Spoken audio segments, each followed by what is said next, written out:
und willkommen in meiner Küche. Bei uns gibt es zu Weihnachten immer eine Gans, seit Jahrzehnten.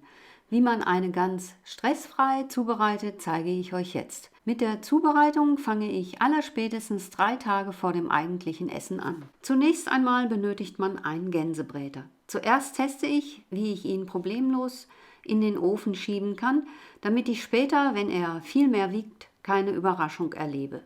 Das ist meine Gans, die dieses Jahr sogar 4,7 Kilo wiegt. Ich habe sie bereits gewaschen und über Nacht an einem kühlen Ort aufgehangen, damit sie trocknen kann. Gänse werden immer mit Innereien verkauft. Diese befinden sich in einem Beutel in der Bauchhöhle und sollten natürlich sofort entfernt werden. Darin befinden sich Leber, Herz und Magen. Die Leber sollte unverzüglich zubereitet werden. Wenn ihr nicht wisst, wie das geht, seht euch mein Video zur Hühnerleber mit Süßkirschen an. Das sich im Bauchraum befindliche Fett nehme ich heraus und lege es in meinen Bräter. Später dazu mehr. Danach muss die sogenannte Bürzeldrüse entfernt werden. Sie dient der Fettproduktion und schmeckt nicht. Sie sollte in diesem Bogen herausgeschnitten werden. Dabei muss man den unteren Teil der Wirbelsäule abschneiden und dies kann etwas schwierig sein. Dieser Teil wird, so wie er ist, weggeworfen. Sollten die Flügel aus 3 beweglichen Teilen bestehen, muss die dritte Flügelspitze ebenfalls abgeschnitten werden, und zwar am Gelenk. In diesem Teil befindet sich ebenfalls eine Fettdrüse, die auf diese Art und Weise entfernt wird. Der nächste Schritt ist das Entfernen von Gänsekielen. Dazu kann man eine Zange nehmen. Manchmal funktioniert es aber mit den Händen besser und manchmal bekommt man sie auch einfach nicht heraus. Dann sollte man sich die Stelle merken und es nach dem Backen der Gans nochmal probieren. Es wird ganz widerstandslos gehen, versprochen. Jetzt bereite ich die Füllung vor, die einfach aus Äpfeln, Zwiebeln, Wacholderbeeren, Salz und Pfeffer besteht. Die Äpfel werden geschält, geviertelt, vom Kerngehäuse befreit und die Viertel in Scheiben geschnitten. Die Zwiebeln werden geschält, längs in Streifen geschnitten und zu den Äpfeln gegeben. Die Wacholderbeeren gebe ich in einen Mörser und zerstoße sie zusammen mit einem Teelöffel Meersalz. Wer keinen Mörser hat, zerhackt sie mit einem Messer. Dazu kommt noch ein weiterer Teelöffel Meersalz, das untergemischt wird, bevor ich es auf die Apfel-Zwiebel-Mischung gebe. Des Weiteren kommt noch Pfeffer hinzu und nun wird alles gut verrührt. Bevor ich die Gans mit der Mischung fülle, muss ich noch die Öffnung am Hals schließen. Das mache ich wie folgt. Ich stecke Zahnstocher quer zum Einschnitt in Abständen von 2 cm durch die Haut. Nun nehme ich einen Küchenfaden und lege ihn oben an. Die Enden führe ich rechts und links hinter den Hölzchen her nach vorne, wo ich sie überkreuze und dabei festziehe. Dann führe ich die beiden Fäden beim nächsten, darunterliegenden Zahnstocher hinter die herausstehenden Enden, überkreuze sie und so weiter. Es ist ähnlich wie bei einem Schuh. Zum Schluss wird der Faden festgezogen und verknotet. Nun kann die Gans gefüllt werden. Sollte Füllung übrig bleiben, kann sie später beim Braten der Leber aufgebraucht werden. Auch die zweite Öffnung wird nun mit Hilfe der Zahnstochermethode geschlossen. Ich habe ungefähr 11 Stück gebraucht.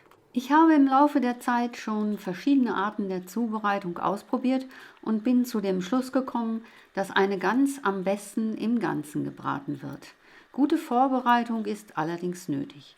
Eine Gans zu braten macht sicherlich Arbeit, aber das Tier hat sein Leben gegeben und nun kann ich ihm Respekt zollen, indem ich es liebevoll zubereite. Außerdem ist bei uns die Gans immer ein Festessen mit einer besonderen Atmosphäre und davon profitiert nicht nur der Körper. Man sagt nicht umsonst, Essen hält Leib und Seele zusammen. Das wäre geschafft. Nun werden Brust und Keulen mit einem Teelöffel Meersalz eingerieben.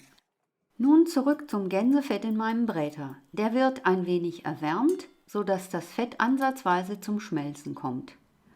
Jetzt gebe ich die Gans in den Bräter und zwar so, wie sich das Tier zu Lebzeiten bewegt hat. Das heißt, die Brust kommt nach unten auf die beiden Schmalzstücke und der Rücken nach oben. Bei der Größe der Gans ist das nicht so ganz einfach. Die beiden Bruststücke werden auf diese Weise im sich unten im Topf sammelnden Fett gegart und werden so nicht trocken. Ich gebe noch einen weiteren Teelöffel Meersalz auf die Gans und reibe es auf dem Rücken, den Keulen und den Flügeln ein. Da meine Gans dieses Jahr etwas größer war, schauten die beiden Enden der Keulen aus dem Topf, und wenn das so ist, drückt sie in den Topf oder schneidet sie ab. Wenn man sie herausstehen lässt, sollte man ein Blech unter den Gänsebräter stellen, denn sonst kann es passieren, dass Fett auf den Boden des Ofens tropft. Und nun kann die Gans endlich in den Ofen. Und erst jetzt wird der Ofen angestellt, und zwar auf 150 Gramm Celsius. Pro Kilogramm Gans rechne ich 1 Stunde Backzeit bei ungefähr 4,6 Kilogramm, also gute 4,5 Stunden im Ofen. Die ersten beiden Stunden tut sich nicht viel und man denkt, dass man irgendetwas falsch gemacht hat, aber bald fängt es an, nach Braten zu riechen, und nach 4,5 Stunden hält man es nicht mehr aus. Und die eigentliche Herausforderung besteht darin, am Ende der Garzeit den Ofen abzuschalten und nichts anderes zu tun, als die Küche zu verlassen. Die Gans muss nämlich im Ofen auskühlen. Erst am nächsten Tag wird sie im kalten Zustand weiter verarbeitet. So sieht das gute Stück jetzt aus. Da sie im eigenen Saft bei sehr niedriger Temperatur gegart wurde, ist die Haut natürlich noch nicht braun und knusprig, also bitte nicht enttäuscht sein. Wir werden eine wunderbar knusprige Haut zu essen bekommen. Zunächst muss die Gans aus dem Topf genommen und auf ein bereitstehendes Backblech gelegt werden. Das geht am besten mit den Händen, denn so kann man das Tier sicher greifen, ohne dass es zerfällt. Nach dem Wenden müssen die Zahnstocher entfernt werden und dann kann das Küchengarn ganz leicht abgezogen werden, natürlich an beiden Öffnungen. Anschließend zerteile ich die Gans in Portionen. Zunächst schneide ich die Flügel ab und lege sie auf ein zweites, bereitstehendes Backblech. Dann schneide ich die Haut zwischen dem Bruststück und der Keule ein und trenne die Keule am Gelenk des Oberschenkels von der Karkasse. Es hilft, die Keule ein wenig abzuspreizen, damit man das Gelenk schneller findet. Die Keule lege ich ebenfalls auf das Backblech. Zum Abtrennen der Bruststücke durchtrenne ich zunächst die Haut zwischen den beiden Stücken. Nun habe ich aber ein Gleichgewichtsproblem und deswegen löse ich das Bruststück mit den Händen vorsichtig vom Knochen. Auf diese Art lässt sich das Fleisch ohne Verluste lösen und das Innenfilet bleibt erhalten. Alle weiteren größeren Fleischstücke werden sorgfältig von der Karkasse gelöst und auf das zweite Blech gelegt. Auch vom Hals lässt sich noch einiges an Fleisch ablösen. Falls noch schöne Hautstückchen übrig sein sollten, werden diese ebenfalls auf das zweite Blech gelegt. Dies sind die Knochenreste, aus denen ich gleich eine Soße zubereiten werde. Daneben die Bratenstücke, in der oberen Reihe die beiden Gänsebrüste, unten in der Mitte die beiden Keulen, hier die Flügel und unten rechts das Kleinfleisch. Wer zu dem Gänseessen bereits weiß, dass die ganze Gans verzehrt werden wird, kann das Blech in Alufolie packen und bei zeitnahem Verzehr in den Kühlschrank stellen oder einfrieren. Ich friere die Portionen einzeln ein. Dazu gebe ich sie auf Teller und in eine entsprechend beschriftete Plastiktüte. Nun geht es an die Zubereitung der Soße. Die Soße bringt das Fleisch mit seinen Beilagen zusammen und ist das Wichtigste bei dem Essen. Bevor ich die Knochen im Ofen anröste, entferne ich noch Reste der Lunge, die sich an den Rippen befinden. Die Knochen der Flügel habe ich ebenfalls dazugelegt. Auch die Füllung mit den Äpfeln und Zwiebeln befindet sich auf dem Blech, das nun in den auf 230 Grad vorgeheizten Ofen wandert, damit sie dort anbraten, das heißt Röstaromen entwickeln können. Bei 230 Grad werden die Knochen schnell bräunen, aber sie können auch schnell anbrennen.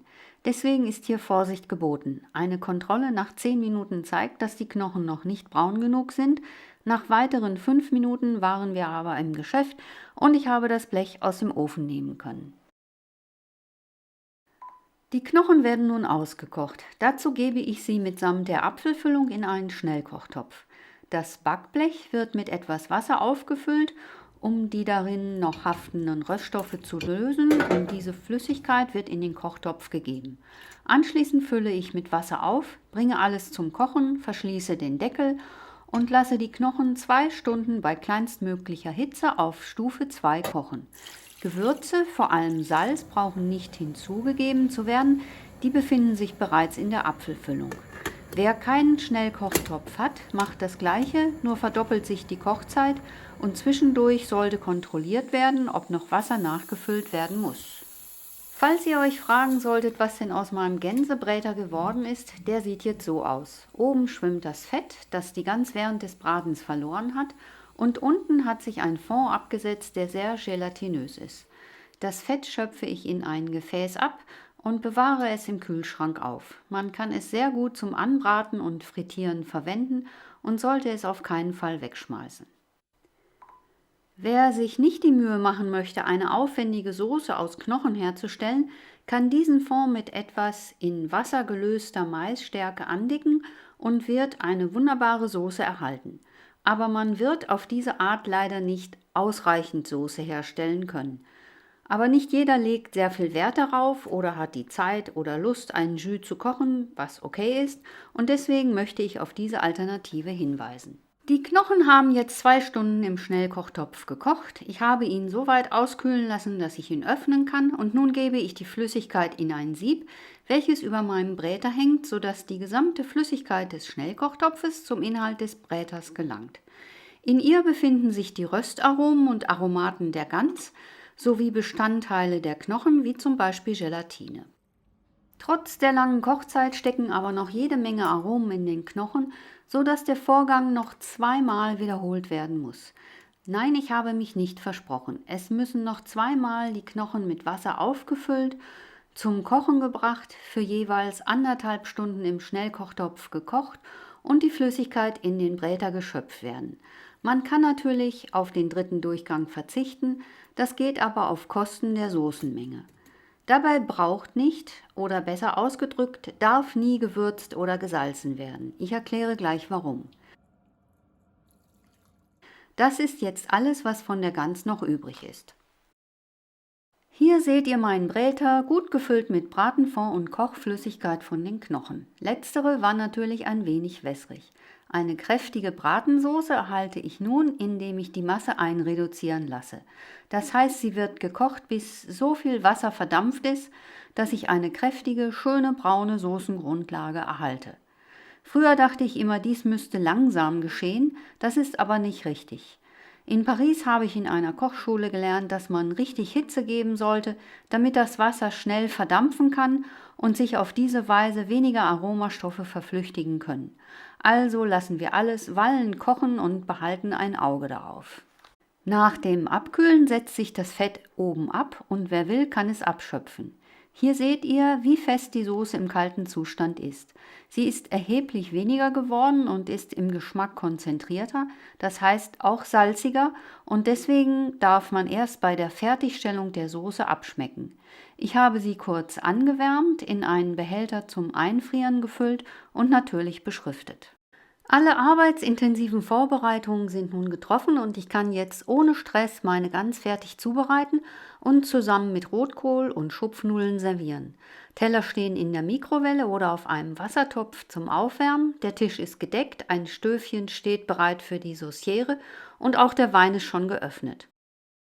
Meinen Rotkohl habe ich in einen Topf zum Aufwärmen gegeben. Die Schupfnudeln befinden sich bereits in einer Pfanne zum Anbraten mit etwas Gänseschmalz.